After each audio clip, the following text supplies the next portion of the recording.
Hi, my name is Illona. I've been working at Steps Travel for over 25 years now. I'm originally from South Africa, and today I'm going to talk to you about the country generally and why I enjoy creating good memories to go there. South Africa generally is considered the world in one country, and for good reason. But most people go there for the experience of the Cape, the winelands, which is great for food and drink. And then to go on to the Kruger often, because there's a direct flight from Cape Town directly to the Kruger.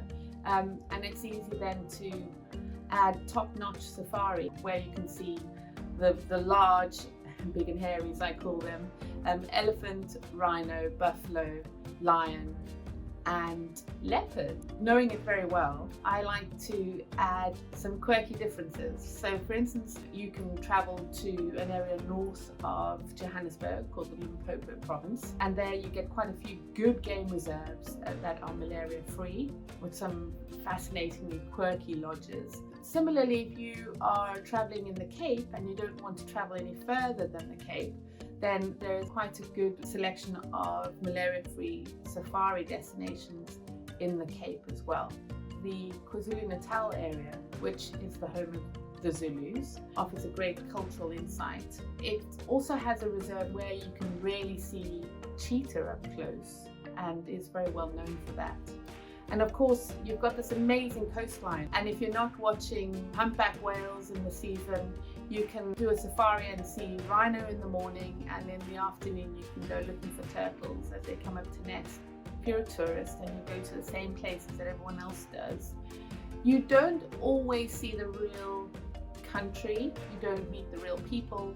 And it's specifically what I do. For instance, if somebody asks me to go to the garden route, it's quite a tourist destination. It's a one-way road from Cape Town to Port Elizabeth, and it's beautiful. It can become very busy. So I often suggest that people, instead of doing the garden route, travel through to the North and Western Cape, where they'll see the same floral kingdoms that they would on the garden route, but they won't meet as many tourists.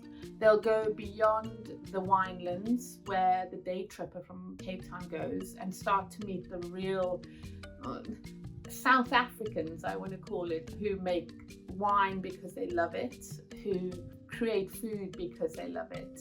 Well, there are two things that I think are quite unique to South Africa. Firstly, you can actually get involved in rhino darting. A helicopter goes out and the vet will then anaesthetize a rhino, and you get to help with the statistics and the data gathering in order to keep rhinos safe, so you're doing something for conservation. It's a great thing to do as a family. If you're traveling as a family or a multi-generational family, it's something different and definitely something that not everyone else can do, and you'll be able to talk about for years.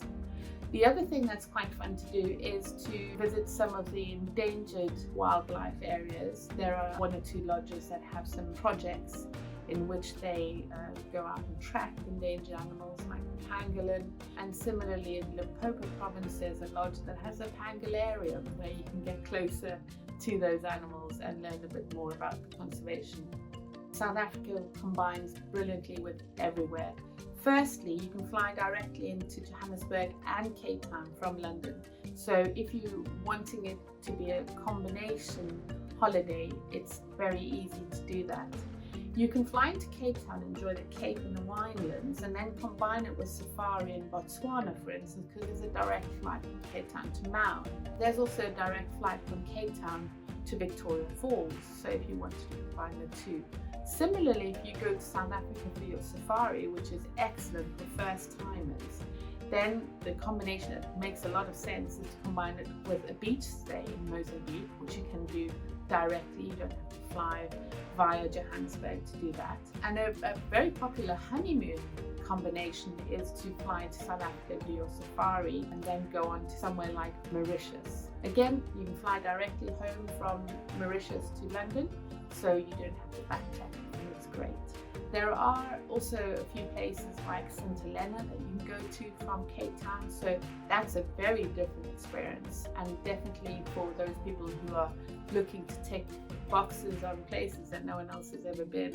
So in conclusion, having worked, travelled, and lived in many places in Africa. And of course, I'm slightly biased because I'm South African. I would definitely recommend that everybody at least once travels to South Africa and gets away from the tourist trap, a little bit slower, under the skin of the place, and you'll want to go back all the time. If you really enjoyed this information and if you'd like to know more, we're constantly updating, and all you need to do is like and follow.